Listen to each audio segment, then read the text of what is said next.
Nos observations nous ont permis de constater qu'effectivement la carpe est manipulable. Nos amorçages répétés la détourneront de leur chemin pour les amener sur une zone plus adaptée à la séance vidéo ou à la pêche. La carpe est opportuniste. Il suffit qu'une carpe s'arrête pour manger pour voir les carpes de passage se mettre à table.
Ah, la caméra a été détectée.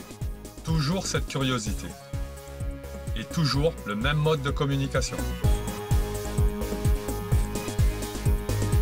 Les images qui vont suivre ont été choisies parmi nos images les plus visibles, télévisuellement parlant. Elles sont sorties de leur contexte, mais néanmoins très parlantes. Tous nos montages fonctionnent, mais jamais à 100%. Il y a toujours eu une carpe pour déjouer le piège.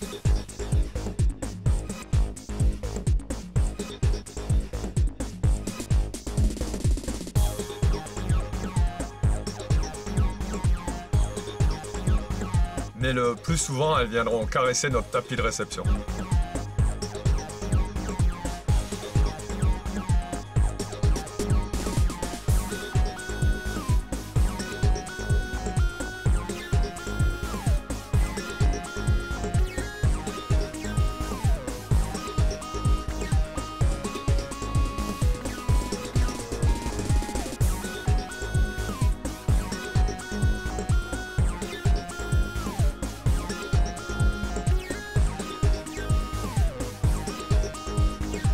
Hop là, attention à la caméra. Nos observations nous ont permis de constater qu'effectivement, certains bips intempestifs ne venaient pas forcément des brèmes.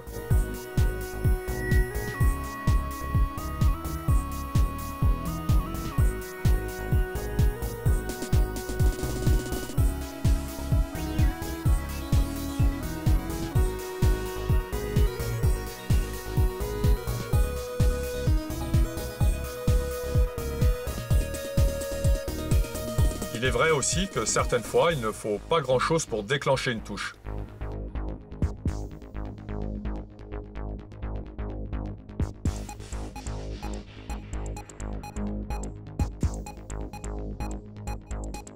Mais revoyons cette dernière scène. Nous savons que l'odorat de la carpe est très développé et que souvent elle utilise la vue. Ces images le confirment.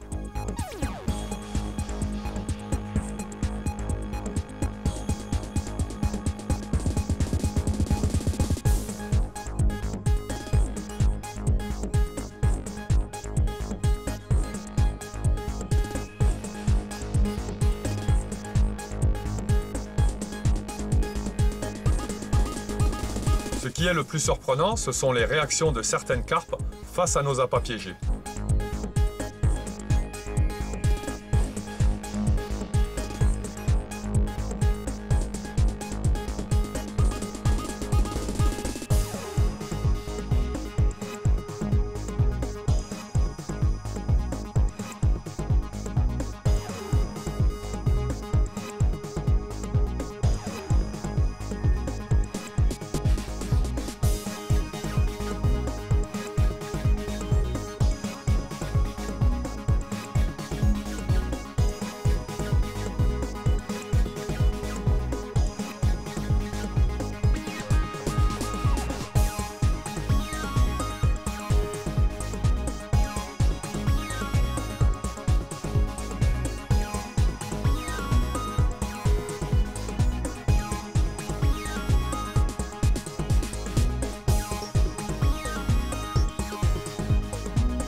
carpes visitent nos zones d'amorçage plus souvent que nous ne pouvons l'imaginer.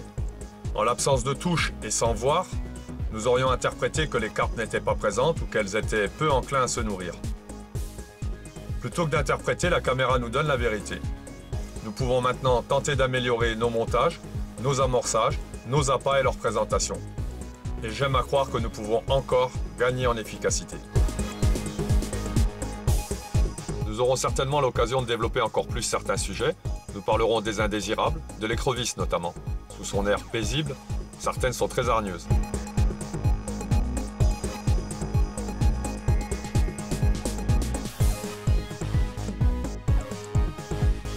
Toujours prête à dépouiller nos amorçages, réduisant à néant nos efforts.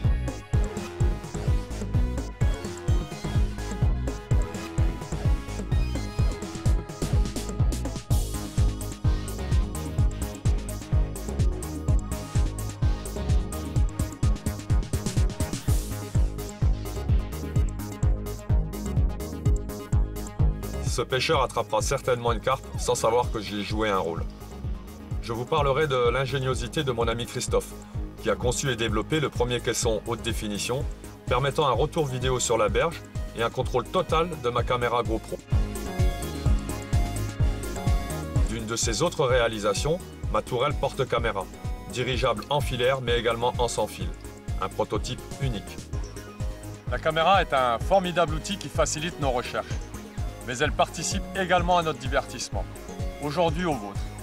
J'ai aucun doute, je sais que l'imaginaire de certains carpistes est déjà en pleine activité. Avec le temps, cette discipline est devenue un jeu. Attention, pas un jeu de hasard, plutôt un jeu intelligent qui m'oblige à réfléchir, à m'adapter sans cesse et toujours avoir un zeste de chance. L'objectif est le même, apprendre, comprendre et surtout se faire plaisir. Et quel plaisir! Quel plaisir d'observer simplement.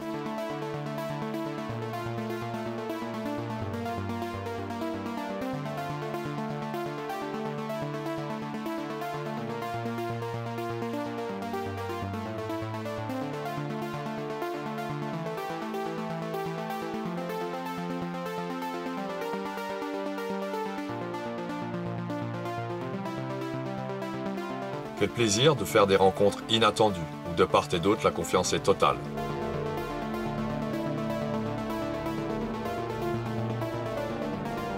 Se comprendre, malgré la barrière du langage.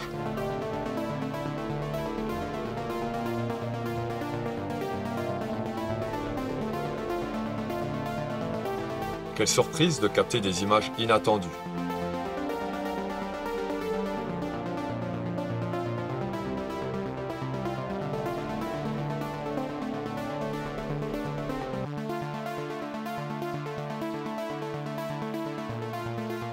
Certaines, après coup, me font encore rire.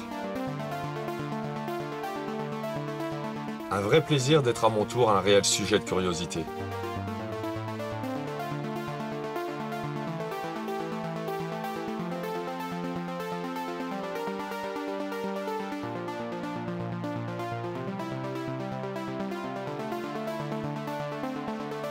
Me faire inviter à la balade, être accepté, malgré le bruit généré par mon détendeur.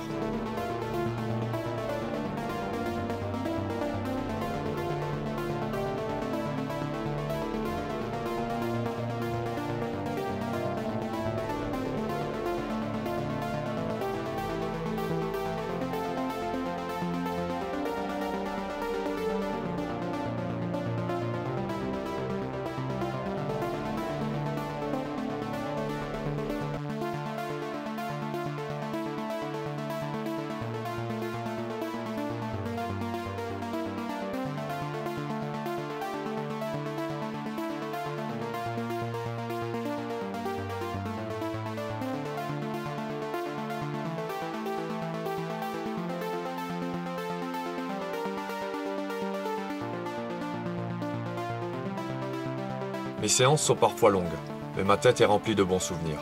Il me suffit d'une image pour les faire ressurgir.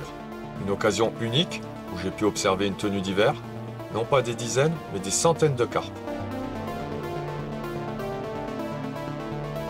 Un lieu magique et énigmatique qui m'a permis de voir le côté obscur de certains pseudo-carpistes, mais un lieu qui nous réserve toujours des surprises.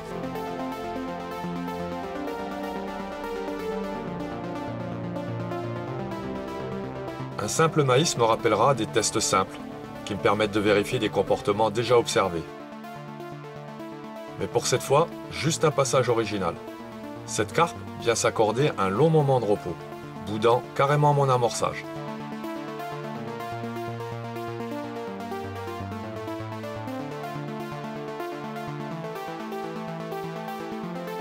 Même le maître des lieux ne saura la faire partir.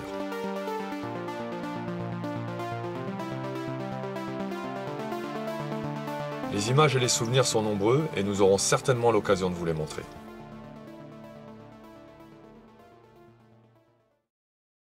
Au-delà du divertissement, je pense vraiment que la vidéo peut nous apporter un plus.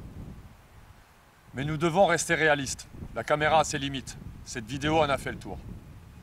Pensez-vous qu'une caméra seule soit capable de nous prouver que tel appât, tel montage ou telle présentation a été la plus efficace?